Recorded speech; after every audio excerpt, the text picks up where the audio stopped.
if you go to a restaurant, are you looking at the calories to determine what food you want to eat at that restaurant? That could be a restriction that you're putting on yourself that you don't necessarily realize you're doing, especially because now a lot of restaurants, especially more of like the fast food casual places, are putting calorie counts on their menus, which, don't get me wrong, like it can be helpful for some people, but usually it ends up just being unhelpful because it hits the wrong population, which is people like me who are like, what do you mean that there's this many calories in this? Welcome to Salad with a Side of Fries. I'm your host, Jenn, talking wellness and weight loss for real life. We're here to clear up the myths, misinformation, bad science, and marketing to teach you how to eat and how to cheat. Are you ready? I'm having salad with a side of fries. Hey friend, welcome back to Salad with a Side of Fries. I'm Jenn Trepic, your host and health coach, here with you every week for wellness without the weirdness. Now, I know we've talked about it before, but inevitably, every time I do a wellness discovery call or I talk to a new client, the overarching theme in what they share is that they beat themselves up. The other thing they have in common is they are high achieving individuals. And I will say that this was me too, right? Been there. I get it. And I'm excited for us to have this conversation about releasing restriction with today's guest. So let me introduce you. She's a personal trainer and holistic health coach with her Master's of Science in Human Nutrition and Functional Medicine from the University of Western States. She specializes in helping women release restrictive dieting mindsets so they can optimize their health and heal their guts, hormones, and relationships with themselves and their bodies. You may recognize her voice from her podcast, Paige Talks Wellness Podcast. She digs into all things nutrition, fitness, and mindset so listeners can learn how to truly heal from digestive issues, hormonal imbalances, chronic stress, and more, all without obsession or restriction. So you see why we connect. Please help me welcome Paige Harris. Hello. Thank you so much for having me on the show today. I'm really excited to kind of dive into all of the things that you've already mentioned, even just in the intro here. Yeah, for sure. I'm so excited to connect with you again. So everybody, when you finish listening to this, I want you to head over to Paige Talks Wellness Podcast. Shameless plug, highly recommend the episode from March 6th of 2024, where Paige and I talked about the powerful connection between food and mood. It was a fabulous conversation and honestly, one of my favorites. So. Oh, yay. Awesome. And Paige, I want to start with your story here, but super quick. We got to tell our members what they're getting this week. So members, I'm sending you 2 recipes because, well, I just can't help myself. And both of them are absolutely delicious desserts, perfect for summer. One is for cantaloupe shaved ice. It is beyond easy to make. You just have to remember to freeze the cantaloupe. So not a last minute one, but if you freeze the cantaloupe and then it's always in your freezer, then it can be last minute. So, life hack right there. And then the other one is for grilled plums with spiced walnut yogurt sauce. Whether it's a weeknight and you're just craving something sweet or you're hosting people, both of these will deliver in all scenarios. And because it's June, the 3rd month of the quarter, it's time for your quarterly live Q&A, which again, by popular demand, is a one-on-one. So your email this Friday will have all the details for you to schedule a time that's convenient for you. So if you want these recipes and or to get your specific personal questions answered, be sure you're a member. Go to glow.fm/salad with a side of fries. For $10 a month, you get weekly recipes, a monthly article or tool, extra discounts from me and our partners, plus access to live Q&A sessions. It's a total deal. I say it all the time. It's a steal because when you take advantage of the full offering, you save far more than that $10 cost. This month alone, with that one-on-one, you save more than the entire year. Seriously, it is a no-brainer way to show yourself that your health is a priority. Plus, being a member shows your support for this podcast and this community so we can continue to bring you new episodes and experts every week.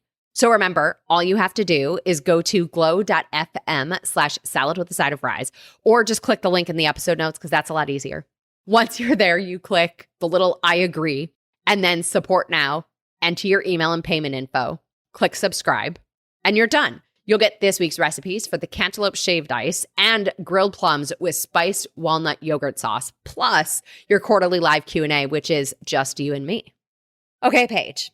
Like so many of us, we come to this work through our own, I call it a saga, other people say journey. But tell us your story and what led you to become a trainer and a holistic health coach. Yes, absolutely. And I think that you're absolutely right. And this is one of my favorite things to ask people on my show too, because we all have such unique experiences that bring us into this field of learning that we can help others through our own experiences. And so for me, it was really interesting because growing up, I wouldn't say that I really had a bad relationship with food at all.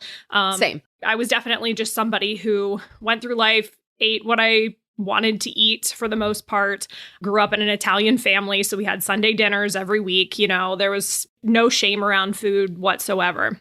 And it wasn't really until middle of college, specifically in my sophomore year, when I suffered a breakup of my now ex, but then boyfriend, that kind of really spurred me to start thinking about food in a way that was more than just like a part of my usual day. And I think that that probably happened because of the fact that I found out I was cheated on. Fun facts, you know, always great.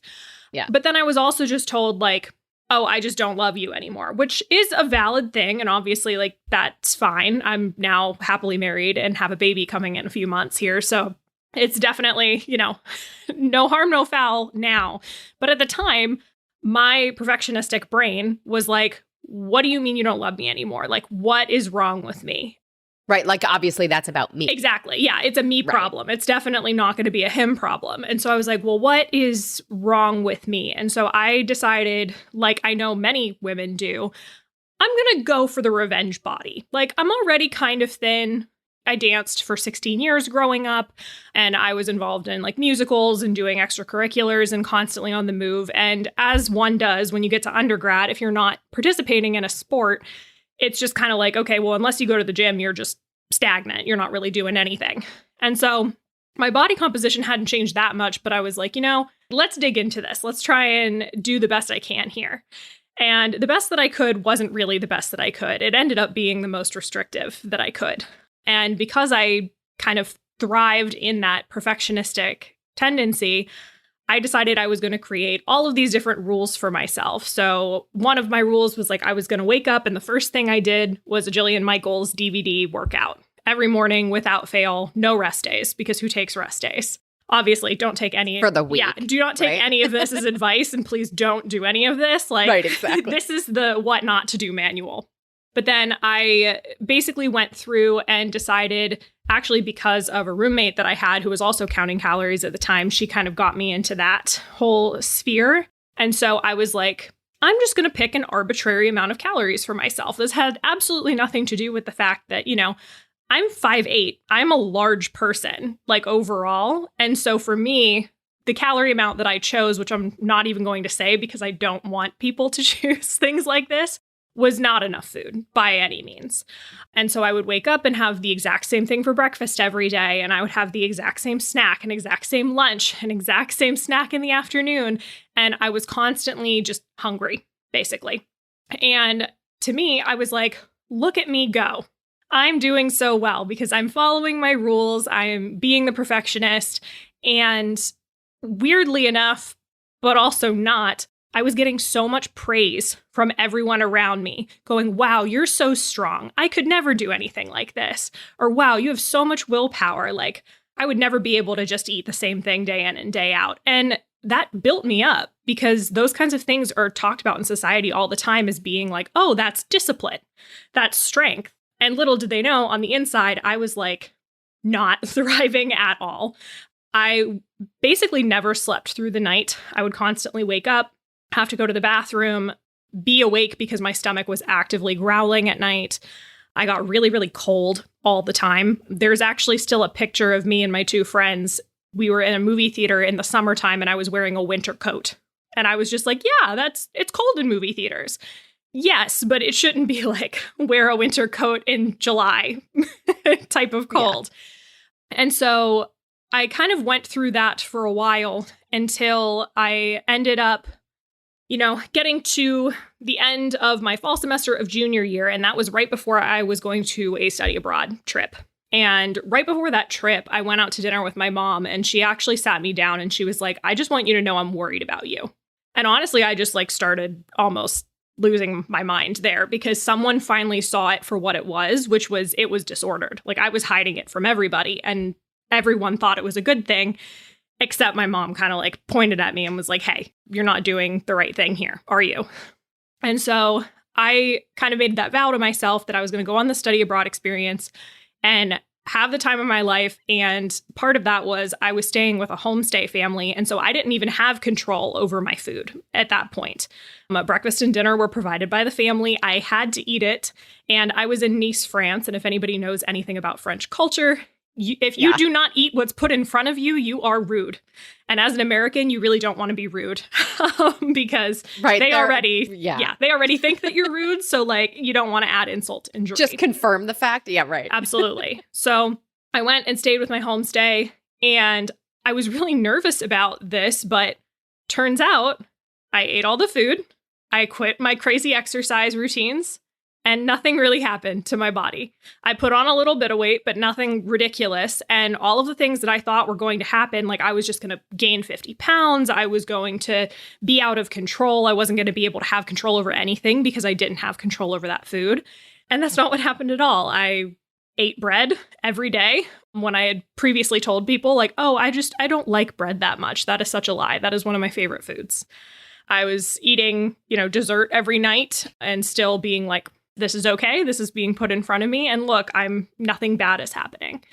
And while, yes, of course, I was traveling around, I was walking a lot. It wasn't by any means the same amount of activity as I was doing before, where I was forcing myself to do these workouts that I didn't even like just because I thought that I had to, because those were the things I told myself I had to do. And while I was abroad, I actually met one of my still best friends who suggested like, hey, maybe instead of going and doing all of those stupid DVDs, you should look into weightlifting. It's really empowering. It's like a great community. You get to actually go and be strong and use fitness for something fun instead of just doing something you hate. And so when I came back for my senior year, I actually signed up for an intro to weightlifting course. And I'm pretty sure I was the only senior girl in the class. But I never backed down from a challenge. So I was like, you know what? I'm here. I'm going to show up. I want to learn how to do this. And I absolutely fell in love with it. And when I came back I ended up starting a relationship with my now husband. And he also kind of helped me through any of the setbacks that I was having when it came to food, because he is a huge foodie and absolutely loves it. And so over the course of the next couple of years, I continued to foster that love for weightlifting. And I got my personal training certification. That was back in, I believe, 2017, 2018. And then after that, we moved to Iowa for my husband to go to school from Pittsburgh originally. And while out here, the pandemic happened. And I thought to myself, what better time when I'm unemployed? Because at the time I was working at a gym and all gyms were closed. It's like, I should go back to school for nutrition because I love it. I'm reading nonstop about it on my own on the side. I should do this. And so I kind of used that as an opportunity to go back and get my master's in human nutrition and functional medicine. And it was the best decision I ever made. I started up my business in 2021, full-time for myself, and it's been running ever since. And as you said in the beginning, now I love working with clients on not only unpacking all of these different perfectionistic tendencies and things, but I also love focusing on gut health, which is why having you on the show to talk about all of that aspect of what I do was so fun too. Yeah, there were so many nuggets in your story. I mean, we could go a million directions, but the piece that I'm sort of latching onto are the rules, right? The perfectionism, the type A that serves us so well in some areas. And it seems to serve us well in the food stuff too, right? Like you're getting that feedback, right? Where it seems like it's, quote unquote, the right thing to do.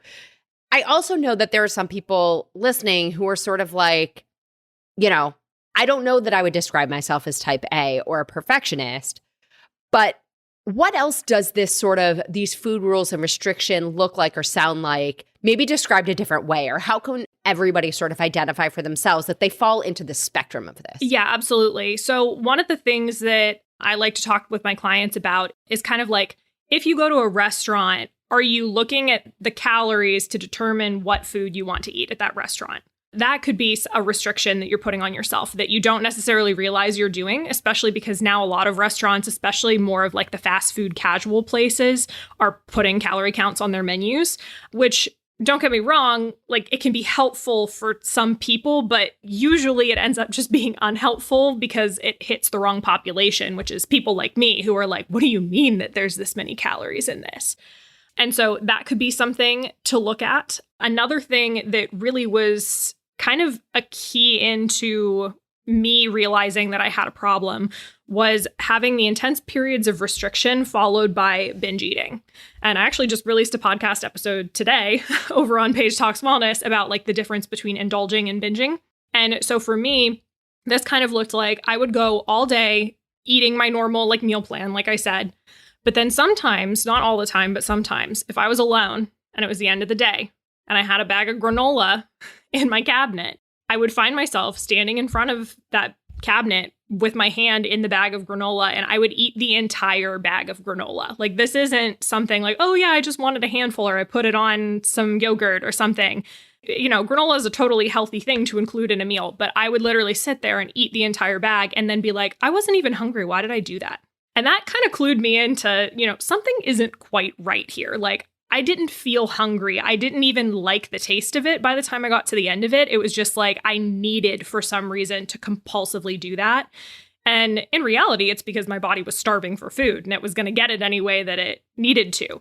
But I think for a lot of people, they'll see these things and then have a binge episode and go, oh my God, see, I don't have any control over myself, so I have to restrict harder. And those are the kinds of patterns that I see in people who don't necessarily consider themselves type A or perfectionists or think that they have a set of food rules, but they kind of pop up in those tiny little ways. It's yes, right? Like I've been there. I remember times for myself where, we think what we need is the opposite of what actually would serve us, and this whole conversation, we're at the beginning of swimsuit season, and I can hear people thinking to themselves, like, I need to choose these things in order to wear this or totally cover up, which is also sort of restrictive in a different way, right? Like restricting our activity or our life choices because of these things. Oh, absolutely. And I love the clothing thing that you brought up too, because there was a good period of time where I can go back and look at pictures. And when I was at my like absolute thinnest, like looking unhealthy thin, not like, because there are healthy thin and there's unhealthy thin and there's healthy bigger and unhealthy bigger. And I'm not going to say that like, size doesn't always equate to health ever. Totally. But I was literally like chicken legs, chicken arms, freezing all the time, like I said. And I'm just wearing oversized everything because I was still like, oh, I'm ashamed of my body. I can't show it off. And it's crazy how much that your mind will just tell you, oh, you don't look the right way, quote unquote, whatever that's supposed to be, even when you are at your smallest. Because now, pregnancy notwithstanding, even prior to that, I'm now much more confident wearing clothes all the time. And I know I'm in a bigger body than I was before, but that doesn't have anything to do with the confidence. Right. Yeah. And especially, maybe, a conversation for another day, but even just pregnancy. Oh, yeah. And what that does with body image and all of these things. And one of the things that you're mentioning also was bringing up, this whole thing of where it started for you was almost with this breakup. Yeah. And this challenging situation. And it reminds me too of how much we are influenced by not just our relationships, right? Which I think is tremendous, but also even just the conversations happening around us, right? Whether it's diet culture conversations or the positive reinforcement from these choices that on the inside maybe aren't serving us. Absolutely. And I think that happens too a lot, at least I noticed, in family systems. And not only like, it's interesting because even now, like I said, that was the end of a relationship. And then I met my now husband, and we've now been together for 8 years. So I've known his family very long in that time. They are very aware I used to have an eating disorder. But do they still bring up other people's bodies and their own bodies and even my body in front of me? Yes. And so it's like, you do understand I built a business around this, right? And not everyone does, obviously. And I consider myself healed now after going through all of this and working through my own things and just helping others.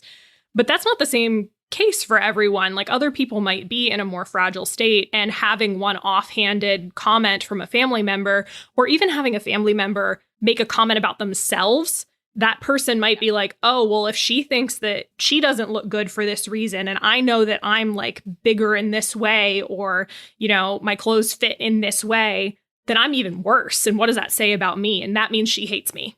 And 9 times out of 10, that is not true at all, because I'm going to let you in on a little secret. People are really self-centered. 9 times out of 10, whatever they say isn't a reflection of you. It's a reflection of themselves. 100%. Yeah. I'll go further than 90. Yeah. I'm going to say 100%. Yeah, for sure.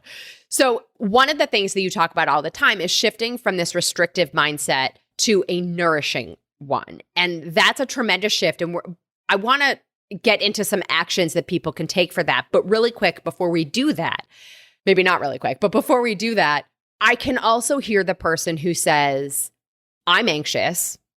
The rules help me. Mm-hmm. The rules calm the chatter that's in my mind. What do you say to those people? Like, let's address that before we start, because otherwise I think somebody won't even hear anything else we say. Absolutely. And honestly, I think the biggest thing that you can do in these instances, I guess 2 things. One's an action and one's an anti-action. The first action is going to be reach out and ask for help. That could be to somebody like me or like Jenn, or this could be to a therapist. I love my therapist. I've been going to therapy for years. I try and get everyone to go to therapy. My husband is going to be a clinical psychologist in another year. So we are all like very into the mental health space and talking about these things, because I know, at least for me, when I was going through all of these rules and like feeling trapped by it, I thought that it was real until I opened up and started talking about it out loud to someone else. And I could kind of almost realize how silly it all sounded once I actually was talking about it with another person. And obviously, it's really scary to do something like that. But I do highly recommend, if you have the resources, if you do have health insurance, oftentimes you get discounts on therapy services, or they might even be free depending on your provider. So definitely look into that as well. The second non-action that I would do is just learn to sit in discomfort. And this was so hard. This was a therapy exercise, but then also something that I was just trying to do for myself. And it sucks. Oh my God, it absolutely sucks, because you tell yourself, you know, this little voice inside of me is saying I need to eat XYZ, and I'm going to go against that. And now I have to sit with the fact that these little voices inside my head are calling me a bad person, or calling me, you know, you don't have any willpower. How dare you do something like that to me? When really, you know, from a logical standpoint, you should have eaten that meal full of protein and carbs and fats and veggies because you needed it. And just having the iceberg lettuce salad wasn't really doing anything for you. And so it can be scary taking those kinds of actions, and you might feel that overwhelm, but learning to kind of sit in that and recognize that nothing bad is actually going to happen to you is so powerful, but it is one of the absolute hardest things to do in the world. Yeah, for sure. It's the hardest exercise that I think we also think that we should be able to like do it and check the box immediately. Yeah. Right. And so with that, I say to everybody, that is an ongoing practice, right? Yeah. One of the things that you said to me last time we spoke was being anxious made the foods bad. The rules weren't serving you. Say more on that. Yeah, absolutely. So I always considered myself an anxious person. Now it's actually really interesting, and this, once again, could be an entirely different podcast topic, but I actually realized after getting off of hormonal birth control that I think that the birth control was causing the anxiety, and that has been kind of reaffirmed back to me by my therapist, my husband, my family. Like everyone's like, you're completely different now. And I was like, interesting. But that is an entire aside. But when you are kind of in that state of anxiety, anxious thoughts are kind of those spiraling thoughts like you were talking about. They kind of get in your head, you latch onto them. And that's the only thing that you can think about all of the time. And so I constantly tell people, like, I don't know how I got through those few years of college as anxious as I was and as food deprived as I was, because all I was thinking about in class was when could I eat next, because I was so hungry all the time. And also, when you get to a point where you are restricting to the point that your brain starts to kind of go a little crazy around food, it's not firing at full capacity. If all of you're thinking about is food all the time, that doesn't mean that you have an obsession with food. It probably means you're not eating enough of it. Because now on the other side of that, you know, yes, I don't feel as anxious, but for the most part, like, yes, I'll think about food as in, oh, I need to plan a grocery list for this week, or, oh, like, we're going to go out to dinner tonight. Like, what do I want? But it's not this constant, as I'm eating bites, I'm thinking about the next thing I can eat because that's the only thing that matters in my life. And that's kind of where the anxiety piece is definitely, I think, tied in. Yeah, for sure. All right, so we have to take a quick break to highlight our partner for this episode, and then I want to come back and get into some more action steps. Big thanks to Lumiere de Vie Skincare for supporting Salad with a Side of Fries. Lumiere de Vie Skincare was founded by Amber Ridinger McLaughlin in response to her own experience of mere marginal results from countless costly creams. She realized the revitalization of her youthful skin could only occur if she developed products herself. Working closely with beauty scientists and exploring the most advanced ingredients derived from the earth and sea, Amber created Lumiere de Vie, the next generation of skincare. The extensive line of luxury skincare products is designed to address all skin types and concerns. With the highest quality natural ingredients and powerful formulas that help heal, soothe, moisturize, and protect, Lumiere de Vie acts as first aid for your skin. The result, rejuvenated, luminous, beautiful-looking skin. So I will say, using my LDV to wash my face morning and night makes me feel like I am at the spa and also helps calm my type A energy. So the easiest place to start is with the skincare value kit. It gives you the cleanser, toner, and moisturizer for just $125. The men's kit, cleanser, toner, moisturizer, is $90. It's truly a tremendous value for the ingredients that are in these products. And then I love the intensive hand and body cream is just $34.95. My favorite, though, I have to say, are all the serums. So poke around the website. You'll find a serum for exactly how you want to support your skin. And because you're a Salad with a Side of Fries listener, you get 10% off and free shipping. So simply text the word SKIN, SKIN, to 844-947-4846. You'll receive the link and coupon code right to your phone. Again, text the word SKIN, SKIN, to 844-947-4846 to try Lumiere de Vie Skincare at 10% off and free shipping. This is a toll-free number. Standard text and data rates may apply. Okay, Paige. You already gave us an action, which was, I'm focused on learning to sit with the discomfort, right? But the action was really finding support. Where else do we start? I always recommend starting small, because when you are kind of in that, I need to restrict all of my food state, going completely to the opposite and just saying, oh, I'm going to eat whatever I want is the most terrifying thing in the world. Which, by the way, I'm sorry to interrupt you, but I feel like that's what people, when they go to try intuitive eating, yes, we're coming from this place of rules.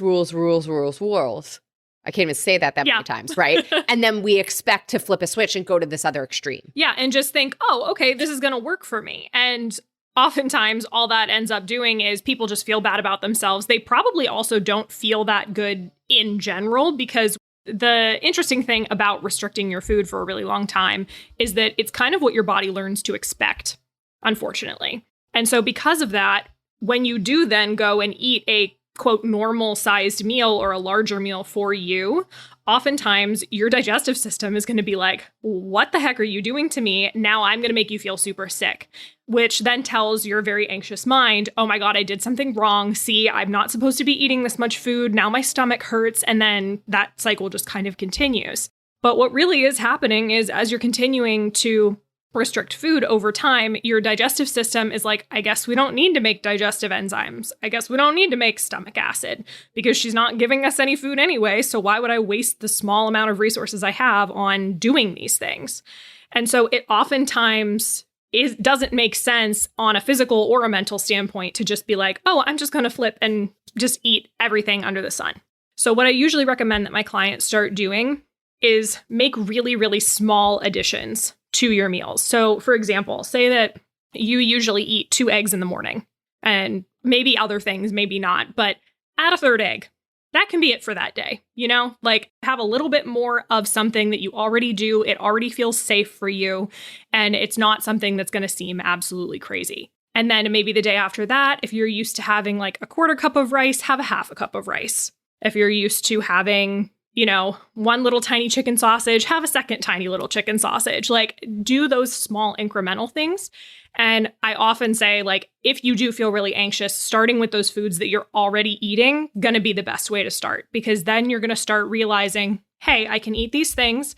It's probably not going to make me sick. It might make me a little anxious, but your body's already used to digesting small amounts of those. And so it's going to be better at doing a little bit more. And then as you kind of progress that up and you start to become more confident, then you can say, like I did, hey, I want to try salad dressing again, because I told myself for the last year and a half that I, quote, didn't like it. But really, I was just afraid of the calories. So let's start introducing that again. And then let's start introducing bread again, or actually putting butter on the bread, or wherever that is for you, whichever foods you weren't incorporating.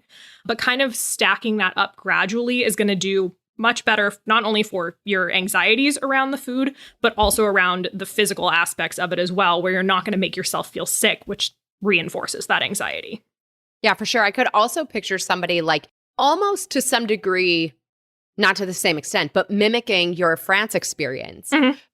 Like having a friend make a meal. Yeah. Right. Which, oh my God, let me tell you, that was honestly the France experience was really terrifying in and of itself, but then coming back to the States and then having that replicated, insane. I can remember there were many times where my husband would be like, I'm going to cook dinner. And I'd be like, but I don't know how many tablespoons of oil you're going to cook this chicken in. And he's like, what? Because normal people don't think about these things. And I'm over here no, it has to be, I don't even remember what, but it has to be exactly this, because that's how I always cook it. And oh my God, my husband, God bless him, loves butter and oil and everything. And he always ends up using too much accidentally. And so now we think it's funny. But at the time, oh my God, that was my worst nightmare. And so the idea of kind of giving over that task to someone else could be really, really challenging for you. But that's a great way to do it, though, because now he cooks more than I do at this point. Yeah, but I want to dig into this because I hear this scenario, mm-hmm. right? I know people who have experienced this. And so releasing that control, right? He's going to cook with 20 times the oil you are, right?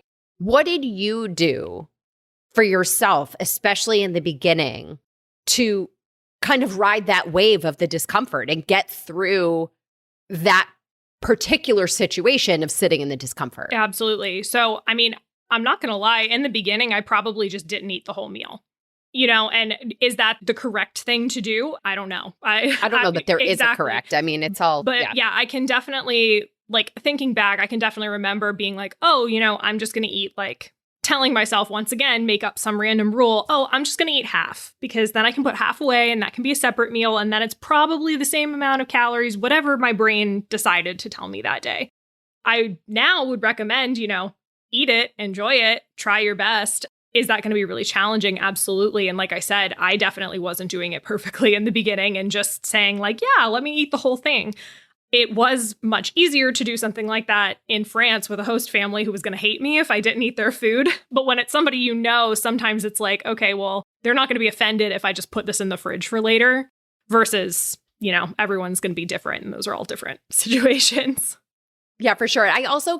This is coming to my mind, and I say this knowing that this is not my strong suit either, but journaling, I could imagine the scenario of while he's cooking, you're somewhere else, getting all of these thoughts that are happening in real time, and for all the people like me who are not journalers, use a voice note, That's actually what I was going to say. I have a client who I just graduated and she's like, I keep telling myself that I want to journal, but I don't have the time. And so now when she drives her kids to school on the way back, when she's in the car by herself, she just voice notes the whole way back. And she's like, I talk to myself out loud. I get all of my thoughts out and that works for me. And so I am very pro voice note.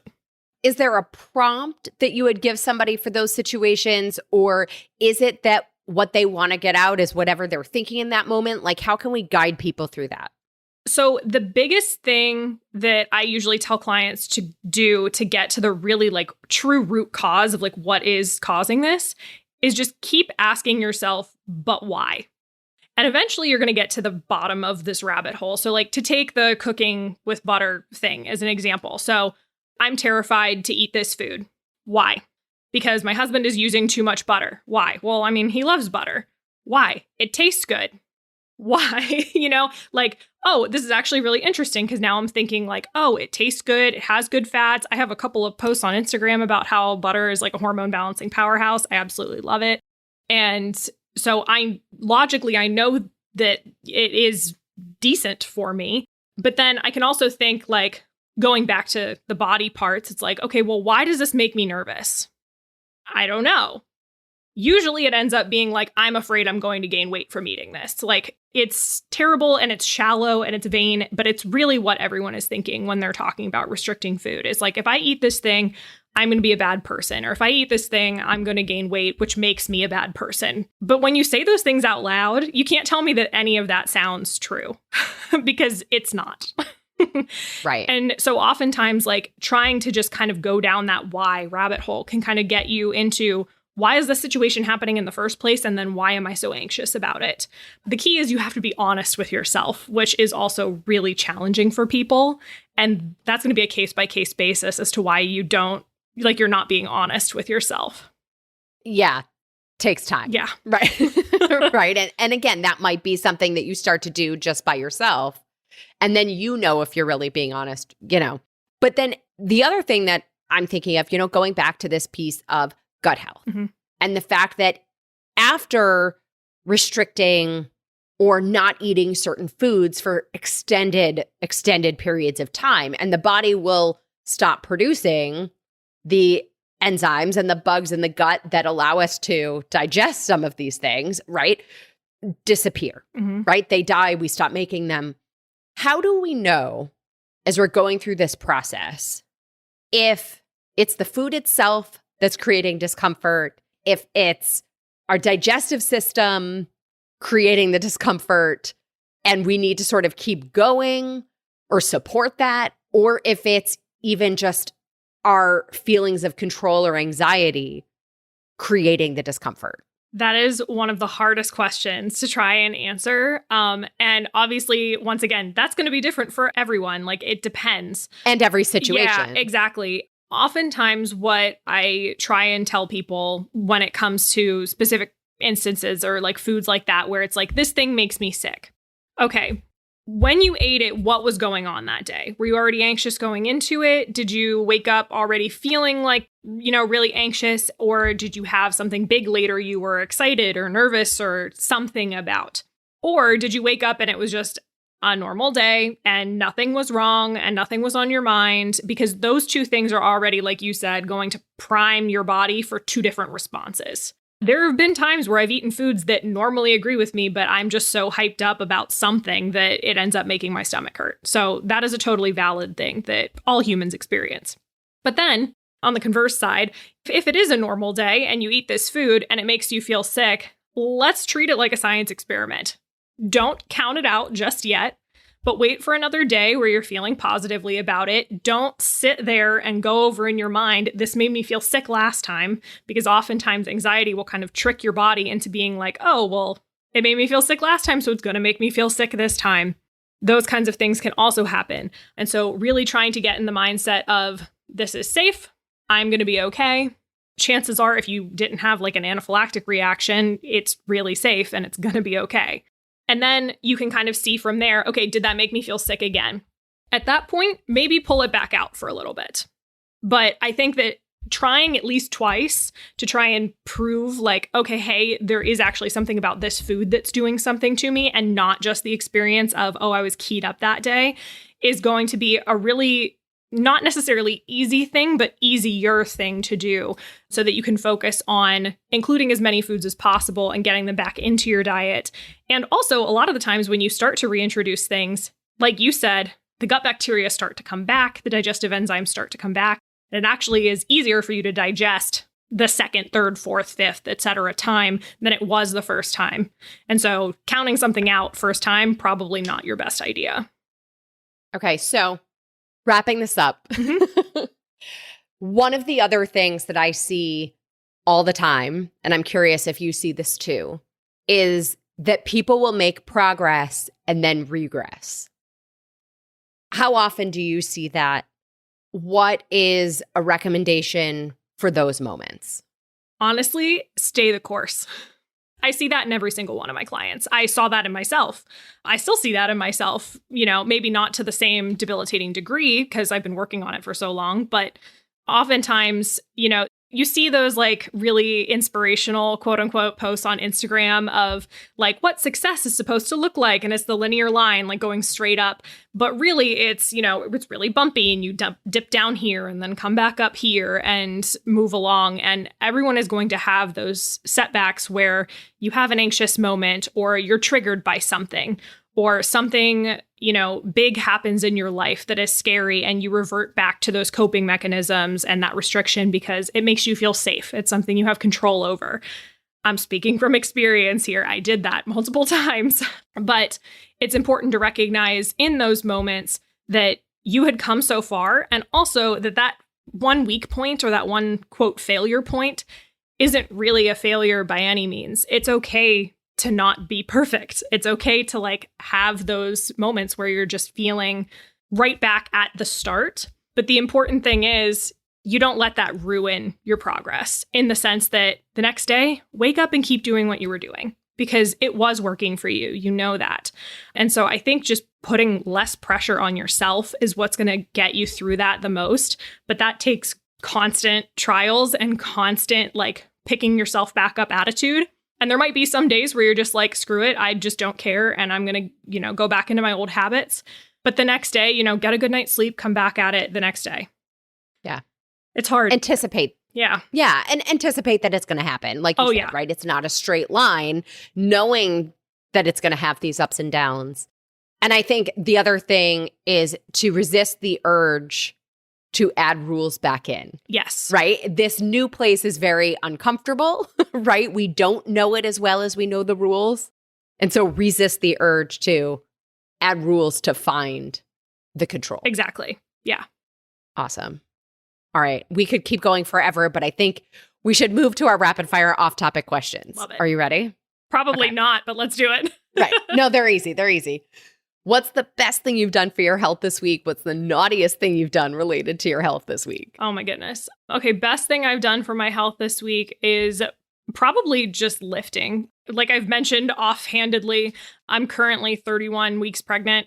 So it's been a struggle. I dealt with some pelvic girdle pain in the beginning and it's starting to kind of come back now that baby's getting heavier. So I really didn't want to get up and move this morning, but as per usual, when I did, I felt better after the fact. So, if you're listening to this and sitting on the couch, get up and at least stretch, do something good for yourself. And then as far as the naughtiest thing that I did for myself, probably when I stopped back at Trader Joe's. I've been really obsessed with their chocolate chip witch ice cream sandwiches lately. And we definitely already had dessert in the house, but I didn't care. I was like, I'm going to go and buy these anyway. But, there's nothing wrong with having dessert. But I am also I'm also a big believer in like eating what you have before you go and buy more. So I guess that's probably the more quote naughty thing. Right. That's really where it is. Right. If you weren't a personal trainer and holistic health coach, what would you do? Actually, I had a career before this. I originally went to school for French and political science, and I worked in tech as a French data analyst. And I actually still do some tech work on the side now to help prep for maternity leave, but I don't love it. But that's probably what I would be doing if I wasn't doing this. Yeah. Favorite book on any topic other than your area of expertise, or you can give us a fiction book. I mean, I'm going to have to just pivot and go punt it to fiction because I have too many non-area of expertise books. I'm obsessed with the Throne of Glass series from Sarah J. Maas. Oh. It is absolutely amazing. I have a painted copy up here. It's an 8-book series. It takes a while to get into. But if I have to pick an actual book, then I would say the final book of that series, which is Kingdom of Ash. All right, I'm adding that to the list. If you could cure one ailment, disease, or sickness, what would it be? Honestly, heart disease. It hit my family really hard. That's kind of one of the whole reasons that I got into the more holistic health space in the first place. My father passed away from a heart attack when I was 17, and his father had also passed away when he was in high school from a heart attack. And I actually, his mother, who is still alive, is actually getting open heart surgery next week for 3 leaky valves or 3 leaky holes in the bottom of her heart. She's doing okay, but she thought she had pneumonia and went to the hospital, and they were like, "When did you have a heart attack?" She was like, "A what?" So also, just as a little aside, if you are a woman, know that heart attacks present in very different ways. And you might not have chest pain. In fact, you usually won't have chest pain. You're probably going to have shortness of breath. You're probably going to have fatigue. And if you do have any pain, it's going to be in your shoulder. So if you wake up and suddenly, you're feeling a little weird, and especially with the shoulder pain, you didn't just pull something in the middle of the night. Go and get checked out. Yes. PSA. Also, wishing her a speedy recovery. Thank you. An easy procedure, all the things. All right. If you were a superhero, what would be your superpower? Teleportation. Same. I've thought about that so much. I love travel so much. I would love to just skip the whole planes, trains, and automobiles thing and just... Agreed. What's your biggest pet peeve? Oh, God. I guess I was always a big grammar person. I think that was the perfectionist in me. When people just really, really don't try. It's one thing when, you can read something and somebody makes a silly mistake, but sometimes I'm really, you're how old and you don't know the difference between there, and there, or 2 and 2. Come on. Yes.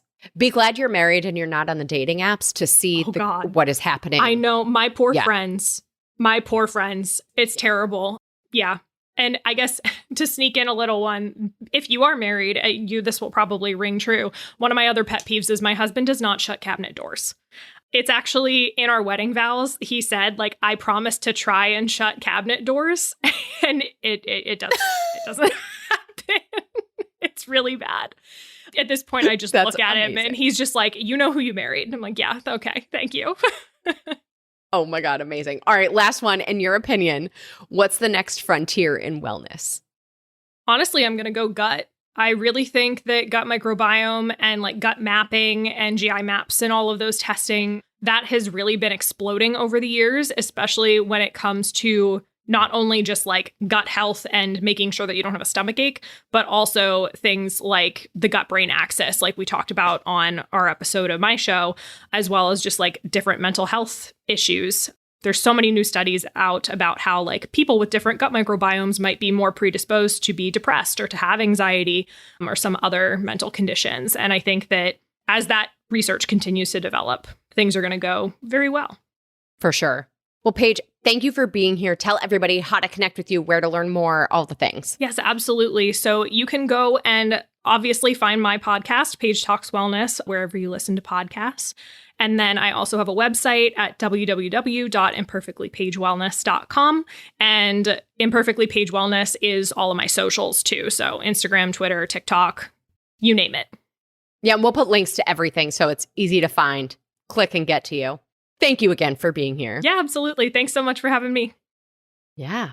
All right, friends. On Friday, in this week's bonus episode, Nutrition Nugget, we're talking about time. And I know we have an episode about how to make our calendars work for us and what to do when we feel like there isn't enough time in the day. But this one is about offering a different perspective on time so that, when we feel impatient or frustrated, we can adjust our perspective. So I'll tell you more on Friday in this week's Nutrition Nugget. Be sure wherever you're listening, click the plus sign or the follow button, and then your app will alert you when the Nutrition Nugget goes live on Friday at 3 a.m. Eastern. But the app will let you know. Well, as always, everybody, I'm your host, Jenn Trepic. Connect with me on Instagram or all social media. I'm at Jenn Trepic, JENNTREPECK. Website is asaladwithasideofries.com. Pick your platform, send a message. I want to hear from you, your ideas, your takeaways, your questions. This is also the easiest way to learn more about working with me as your health coach. Paige Harris, thank you again for joining us. Thanks so much, Jen. Had a great time. Love it always. And friends, if you are not already, join our membership program by going to glow.fm/saladwithasideofries to show your support for this podcast, this community, and most importantly, support your health. You'll get this week's recipes for the cantaloupe shaved ice and grilled plums with spiced walnut yogurt sauce, plus your quarterly live Q&A, which is just you and me. So until next week, take a moment to consider if your personal rules are truly serving you. And perhaps it's time to release the restriction to support a truly holistic health. Well, friends, that's it for today's episode of Salad with a Side of Fries. Congratulations for making yourself and your health a priority. Thanks so much for joining us. Be sure to click subscribe or follow on your favorite podcast platform. Share us with a friend, and we'll be back next week. Always remember, you deserve it, and you are worth it. Happy healthy.